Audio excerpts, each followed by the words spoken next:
The state of Tennessee recently banned George Takei's They Called Us Enemy, along with hundreds of other books from their public schools.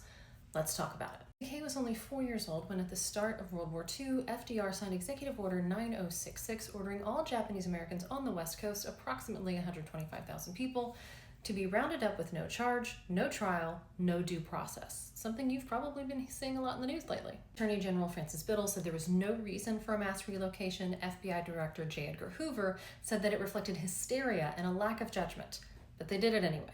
And FDR didn't rescind it until after he won re-election in '44, suggesting there was definitely some political motives here. Now, of those interned or incarcerated, about 70,000 were Nisi, which literally means second generation. These are birthright American citizens. Side note, while George Takei is known for OG Star Trek, it is Star Wars fans that have linked Executive Order 9066 with Order 66 in Star Wars, though George Lucas has not confirmed this. Incarceration wiped out generational wealth for Japanese Americans. Everything they owned either had to be sold on short notice before they were incarcerated, or they simply lost it.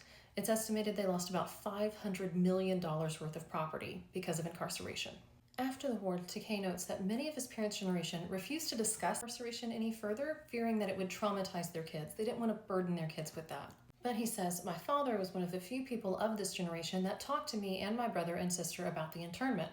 But more than that, he told us about our democracy." Takei's father took his own family story of incarceration and turned it into a civics lesson on the importance of being educated and participating in one's democracy.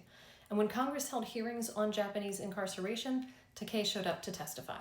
And the United States government paid reparations of about $20,000 each to the 60,000 survivors in 1988. Takei says, "I was very moved by Ronald Reagan's speech on reparations in '88 and the fact that this happened, but there was one sad fact. His father had passed in 1979 and did not live to see it." Despite the book bans, Takei continues to tell his story both in books and on social media, where he discusses his childhood in those internment camps and how something very much like it is happening again. He's asked for people to join him in opposing book bans of all kinds through PEN America, information there if you'd like to do that. And of course, if you want to learn more about Asian exclusion and Japanese incarceration, check out my series with the great courses, Forgotten America, Rediscovering Events That Changed the Nation, also available on Audible.